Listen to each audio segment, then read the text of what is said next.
Welcome to Team Talk. I am your co-host, Mark Iorio, along with, what's your name again?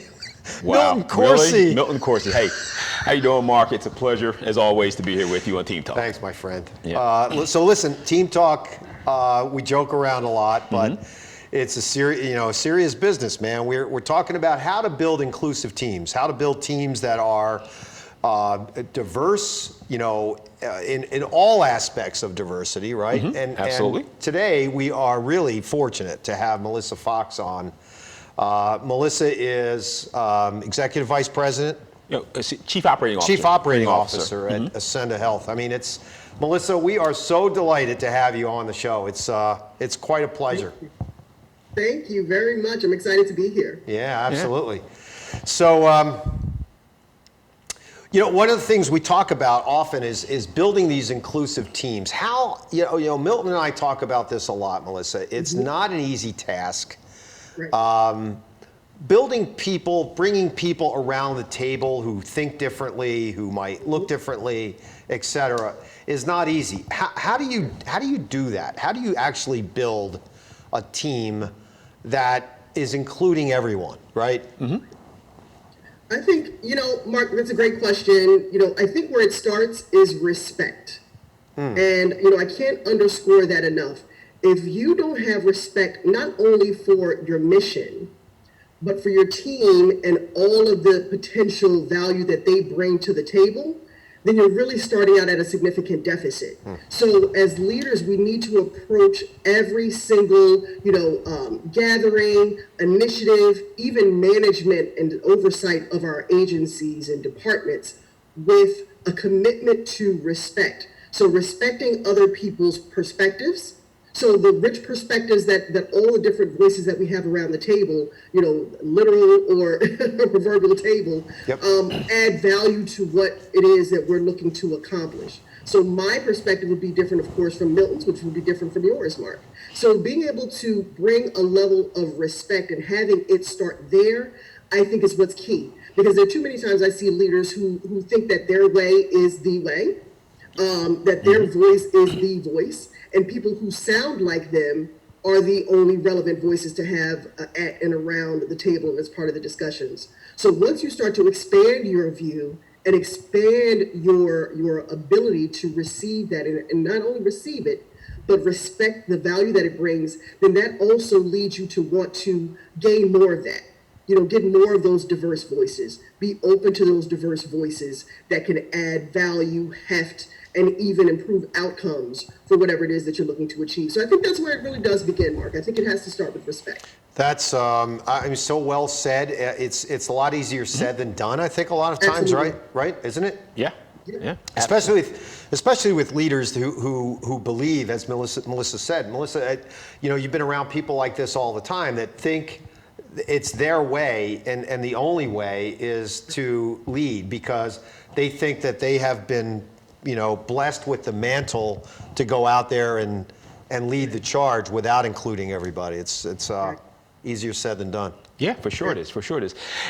Again, this is a great start to the conversation, Melissa. I just, the term diversity and inclusion, that's kind of like a hot topic today. And that can mean so many things to so many different people. If you wouldn't mind sharing with us, kind of like when you hear the term inclusivity, like what does that encompass from your perspective?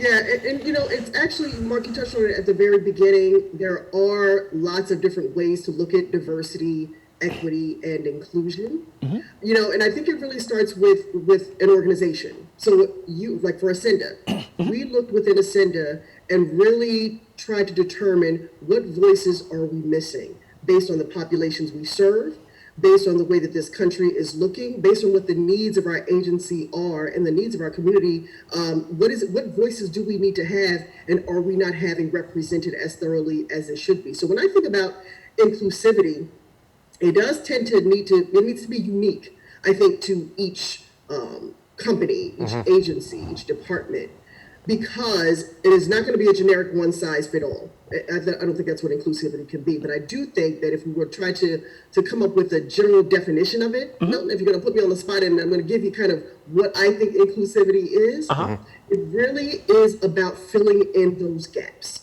Yeah. It really is about having the courage and the bravery as a leader to really look comprehensively at whose voice may be missing, whose voice are you not hearing, and then making a dedicated and strategic effort to gain those voices. And that means pulling it from the community, and that means looking at within your staff and how you're hiring, and it also means looking at who's moving up through the ranks in your organization. Because we all know that as leaders, whoever's sitting around the table, whoever's in that room, that quote unquote room, those are going to be the ones who are making the decisions. So if there is a voice or multiple voices that are missing as part of those conversations in those rooms, then you have to be brave, and we have to be brave as a leader to now bring them in. So inclusivity does mean looking at where the gaps are, looking at who's not being represented, looking at whose voice is not being heard, and bringing them in. But that requires, and Mark, you kind of touched on a little bit, it requires a little bit of bravery and a little bit of courageousness, because that means that we're stepping outside of our comfort zone as leaders who are driving these organizations. Because as people, we're all people first. As people, we tend to want to surround ourselves with people who think and sound like us, right? And so, if you agree with me, you're absolutely correct. Right. If you're saying the same thing that I'm saying, then you're right 100% of the time. But as soon as we start to, get our thought challenged, our pasts challenged, our historical belief systems challenged, then we tend to shy away from it. But that's the way that we grow. And if we're talking about true inclusivity as leaders, then it has to be brave enough to bring in those voices to fill in those gaps that we haven't historically heard. And that could look like anything. That could be a different race. It could be different ethnicity. It can be the LGBTQIA community. It could be any number of different voices who aren't being represented. You mentioned, Melissa, a few minutes ago about outcomes, about, Milton and I talk about this all the time. This is not about a check the box kind of a thing. This is about, why we do this and why it's important for us to get everyone around the table that we need to hear their voice. Yeah. We need to understand where they're coming from, because when everyone's around the table and they attack a problem, whether it's in business or in sports or in entertainment, whatever it is, you're going to end up with a better outcome. You're going to end up with something better at the end, whether it's a service to your clients or a product for your clients, right? So in Acenda's case, why is it so important to do this? Not just, as we said, it's about the outcome. Right. We're in healthcare, right? Yeah. And so when you're talking about populations who are in need, we are seeing people when they're at their most vulnerable, Mark. I mean, we're seeing them when, we work with the child welfare involved families. We work with folks who are in psychiatric crisis. We will work with people who need us and need some help at a time when they're either at their lowest or they're most exposed and vulnerable. So they are looking for someone to be open to providing them with what's needed. And so to do that, though, right, you have to be able to hear them. You have to be able to engage them on a level that they're understanding. And you cannot do that if you're in a generic one-size-fits-all. We've all heard about the disparities that exist within the African-American communities, within indigenous people's communities, within, just people of color when it comes to healthcare. And so we know that within healthcare as a system that there is an implicit bias because, as I mentioned earlier, we are people first. So we bring our historical experiences, our family experiences, our community experiences to our place of work. So that doesn't end at the door. So when you do that, it's possible to create, these perceptions, or to have these perceptions that govern how you engage people when it comes to healthcare, just like any other job. So it's important for us at Acenda to always be assessing how we're doing that. Again, what voices are we having to help inform these care interventions? Are our care interventions being as effective as they could be? Because, are we experiencing language barriers? Are we understanding what's going on within different communities and cultures that could be impacting how they are open to receive care? If we're sending staff into the homes, and we have a lot of home visitation and home programming at Acenda, excuse me, if we're sending them into the homes, then we want our teams to be able to understand. So when you're seeing this in this culture, let's just say, You don't have to recoil from it. You don't have to be afraid of it. This is how you go in to engage with them. And that's something that we're continuing to work with our teams on. So if I would say anything, with what we do, Mark, in terms of diversity and understanding how to engage with different communities, healthcare is it. Healthcare is one of those areas, and social services is one of those areas. Behavioral health is one of those areas where you need to be able to speak to and engage with people in a compassionate and understanding way. And you cannot do that if you have a generic one-size-fit-all type thinking. You have to have those other voices that are helping to inform it, especially Mark and Milton, if these other voices sound like theirs. Right. So that's what's helpful. Well put. Thank you. Yeah. That's comprehensive. But I think a lot of times, with healthcare especially, you've got to have people that understand everyone out there. I mean, we have a wide open, diverse community, and if that's so well put. Yeah, I mean, this has been a fantastic conversation. There's been some things, Melissa, that you brought up throughout our conversation so far that I thought were like really spot on. Like the one thing that jumped out to me earlier in your conversation, we were talking about the idea of kind of like finding the gaps in your organization, right? It kind of like a gap analysis. We'll take a look and kind of find out what's missing so that we can fill those gaps. That was fantastic. I'd like to have a little follow-up to that, and I'd like to ask you, because I think that's spot on. We've had quite a few guests on the show. I don't think anyone's ever articulated it quite that way. No. But my question to you is kind of like, what are the best practices that you guys at Acenda use to make that happen? Like, how do you get everybody on your team, to go, okay, this is the Acenda way. This is kind of what it is that we're about, how we're going to do the thing. How do you get them all to kind of buy in? Right. So let me tell you, what works for Acenda may not work for another agency, and we haven't figured it all out. And I think that's what's really important for agencies and companies to admit. Look, we don't have all the answers, but we do know our end goal. So if we're working with the end in mind, so to speak, then we know that the steps that we need to take, we can progress ourselves through it and measure ourselves to make sure that we're getting accomplished what we need to. So the first thing that we've done is, when the murder of George Floyd happened earlier this summer, and we took a moment to reflect, as many people did, as many organizations did. Okay, so what are we doing internally to make sure that we're doing exactly as what you just said, Milton, where we're bringing everybody to the table and we're kind of thinking the same. Acenda has always been, even before we became Acenda, we recently became Acenda officially about a year or so ago, after a major merger between Robin's Nest and Cape Counseling, New Point Behavioral Health. So We're now officially Acenda. But for many years, decades, all of those companies that joined were committed to a very strong mission to the community. So that's something that was embedded within everything that we did. We measured ourselves against the mission. Any type of growth that we were preparing to do, any sort of software, equipment, expansion, were all measured against the mission. So we already had a very strong commitment to understanding not just who we are, but why we were doing. And that's a lot of what we talk about at Acenda, our why. So we had that already in there, but what we were challenged to do, Milton, was when we experienced that same, period of grief and crisis upon crisis that everyone was experiencing earlier this summer, we took a moment and said, okay, well, wait a minute. We're doing great in this area in terms of measuring ourselves against our mission and making sure that we're all on the same page. Are we on the same page when it comes to this piece?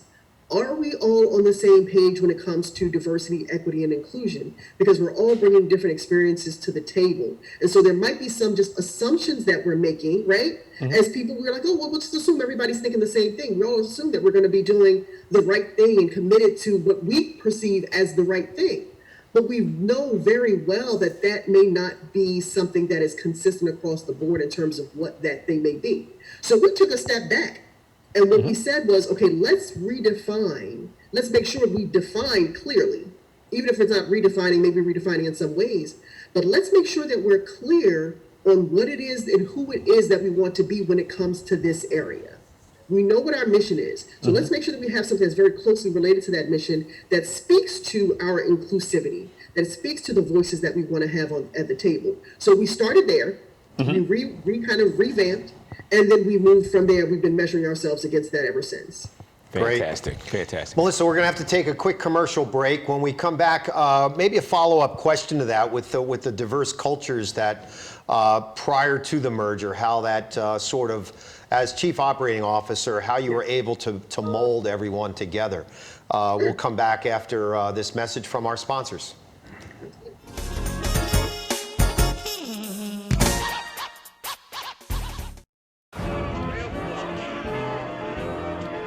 Boardwalks built for fun.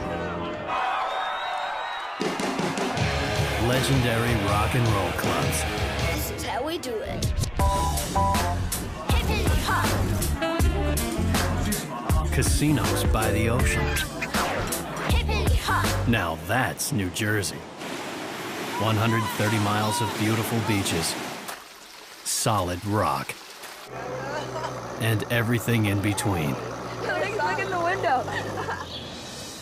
Now that's New Jersey. Plan your New Jersey trip at visitnj.org. Waves of fun. Nights of excitement. And a trail of memories. Now that's New Jersey.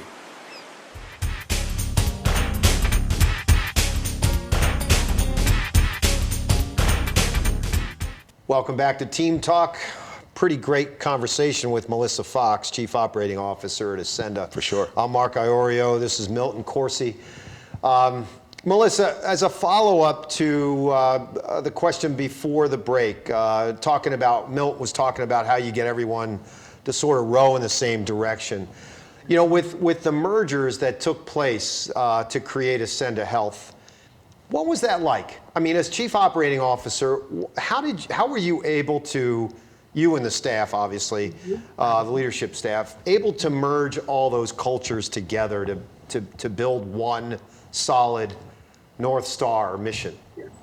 Yeah, and I gotta say, and I'm not just saying that because, I love Acenda. I've worked at many wonderful places. This is one of the best experiences in terms of a transition of that magnitude and how quickly it happened that I've ever worked with. And I believe truly that it came from the very beginning. We have a wonderful CEO, Dr. Anthony DeFabio. At the very beginning, he wanted to make sure that the process was infused with compassion. And I don't know how many times you've heard that when it comes to, a merger, definitely with a business, that he wanted to make sure that there was compassion. So when we created the plan involved a significant communications component where the staff at every stage was aware of what was going on, what they were going to be expected to do, and how they were going to be engaged. So that was kind of the foundation. And then we had a very, very comprehensive plan with many, many steps. Anybody who knows me, they know I love my spreadsheets. So spreadsheets upon spreadsheets with graphs and management and project planning. So that kind of sounds boring, but the wonderful thing about it was that it allowed everyone to know what was happening and when, Mark. So when you have kind of this very kind of sterile kind of Excel spreadsheet, project planning approach, but you overlay that with this very compassionate communication, allowing everyone to know what's supposed to be said when, who we're talking to at what point, and at every stage, hearkening back to the mission, hearkening back to the why that we were doing it. So we were always reminding people, okay, yeah, we're going to have to do this now. We're going to have to do this with the phones. We're going to have to change the system when it comes to, some of these policies. We're going to have to change something, when it comes to what email you're using. But here's why we're doing it. We're doing it because if you are all on the same email system, that will allow you to communicate from day one. That will lessen the impact the potential negative impact that we're having on our communities, so that you'll be able to communicate with them, they'll be able to communicate with you, and we know that that's what you care about. You care about making sure that the service is not interrupted, the supports are not interrupted, and by our doing this, it's going to help to support that. So I think that's something that we did that allowed us to come together in a very cohesive way. And by the end of it, everyone understood not just what we were doing, Mark, but why we were doing it and how it meant something to them, not just personally, but as professionals, Yep. and how it helped their community. So that was what we did. I think that made it very successful. Yeah, it's not normal. We Milton and I have been doing this a long time together, and we don't see a lot of companies doing what you just described. So, Right. that's wonderful. No. I think that some of the things that you're talking about is it's almost kind of like there's a checklist in front of you. You're checking off all the right things. Like right then you were talking so much about communication and trust and how vital those things are. And Melissa, something that's coming across as we're having our conversation here is how passionate you are about this idea, about about building an inclusive and equitable organization. Where does that come from for you? Like, what's the driver? Like I mentioned at Acenda, we always focus on our why. And so that's part of what we do when people come in the door. At our orientation, we talk about our why, our personal why, and our agency why. And so my why, Milton, and I don't know if I've shared this with you before, but I come from a background that like many other people, you've seen a lot of things. You've experienced a lot of things. And so one of the things that I learned through that process growing up and learning through those experiences growing up is that when systems break down, people suffer. And when systems break down, people don't get what they need to be as healthy and as well as they can be. And so I've been blessed to be able to be in a career that's allowed me to help to inform some of those systems and to inform proper efficiencies, proper approaches to care, allowing the people who have the knowledge and wherewithal to come in and, bring these interventions to bear to help people, just bring all those together to be able to make sure that people aren't suffering and that, Mark, to our earlier conversation, they're getting the best outcomes possible. So for me personally, kind of where it comes from in terms of that compassion is I understand what's on the other side. And I think what happens sometimes as leaders is that we let ourselves get away from our young person, right? So that young kid that's still inside that saw things, experienced things, heard things that led us to be who we are right now. It's important if we stay in touch with that. And that doesn't mean, not maturing and not gaining the wisdom that we've gotten over the years, but just stay connected to that internal, little Mark, little Milton, that is there, that helps to drive some of not just our laughter and our joy, but also our commitment to doing what we're doing. And I think if we stay connected to that, then we don't lose that compassion. We don't lose the whys of what, what's bringing us to the table and why it's so important to help others. Because if you look at little kids, right, they have that very honestly and very purely. So just really staying in touch with that side of me that wanted the same thing, and I want to make sure that others have that as well. Fantastic. Great, that's great. Yeah. Melissa, we don't want to end the interview. We got about 7 or 8 minutes left, but Oh wow, it did go fast. yeah, it flies by. Time flies. But we want to hear a little bit more about Acenda, what you do for your clients, how you help clients. And when our viewing audience is out there, what you may be able to do for someone out there that's looking for help. Right. So thank you for that. First of all, I would tell everybody go to www.acendahealth.org to really get an understanding of what we do. But the way that I like to position is that we provide all of the services and connections to all of the services that people need to stay healthy, well, and to thrive in their communities. So that runs the gamut. We have the in-home visitation programming, we have outpatient mental health, substance use disorder treatment, we have residential programs, psychiatric, mental health crisis. We have a really robust offering that can help families. One of the things that we've recently introduced is our H2H, our Here to Heal platform, which is on-demand mental health. So you can, don't worry about insurance. You don't have to worry about anything like that, especially in these times where we're all dealing with different types of trauma and anxiety. You can go to H2H, set up an appointment by phone, speak to a therapist, 15 minutes, 30 minutes, you pay online, it's there for you. Wow. So we have an amazing team. We have evidence-based practices. So we know that everything that we do is grounded in proven science and proven research to be able to help people. I am so proud of the teams that we have at Acenda that are on the ground in the communities helping people. I couldn't be more proud to work with this team, and I would really highly encourage, if you are a family and you are in need right now, please reach out to them and get the supports that you need, especially in these really trying times. That's great. Thank you. Yeah, that's fantastic. That's fantastic. kind of turn the conversation back a little bit to what we were talking about, the whole DE&I thing. And you spoke a little bit about the mergers. I know that you guys have gone through actually a couple of mergers over the last few years, right? Yeah, so you guys we'll do another one. Yeah, you guys are growing and growing and growing.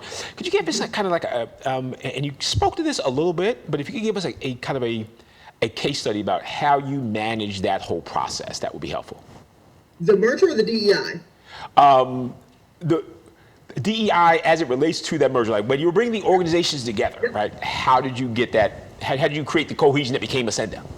Yeah. So the cohesion that became Acenda, I mean, it's a little bit what I mentioned earlier, Right. but in terms of the DEI piece, Milton, if I can speak to that. Sure. So like I said, when we rededicated ourselves this past summer to looking very courageously at who we are internally when it comes to this, we have made a dedicated effort. I'm, again, so proud, and our CEO has been 100% behind this, supporting this as our board, but really creating a new plan. So we've created, and we're creating an agency DEI plan that is informed by DEI plans for each individual department and division. Each individual department and division is creating a plan that is very comprehensive that we've helped to outline for them that will funnel into the larger agency plan. And then we'll have a director of DEI who will be overseeing that. We have the data to be able to manage that. We have a cultural competency committee that's helping to inform it at every level. So we are committed to having this practice embedded throughout the agency. This is not meant to be an initiative. It's not meant to be a one-time. It is meant to be a total culture shift and adjustment. So we're still working. We're still on this path, but this is what we're committed to. We're even incorporating this even more. We always had it in our orientations, but we're going to make it even more thoughtful and more impactful and absolutely show how it's tied to our mission. So as these new agencies come in, regardless of what the mergers look like, Milton, they're going to be tied into that entire process. Fantastic. Melissa, this has been wonderful. We have enjoyed it thoroughly. It's inspiring to us to listen to you and how you've been able to manage this process, the mergers and the acquisitions and those sorts of things. It inspires Milton and I. When you look back and you think about the people that have inspired you in life, who has that been?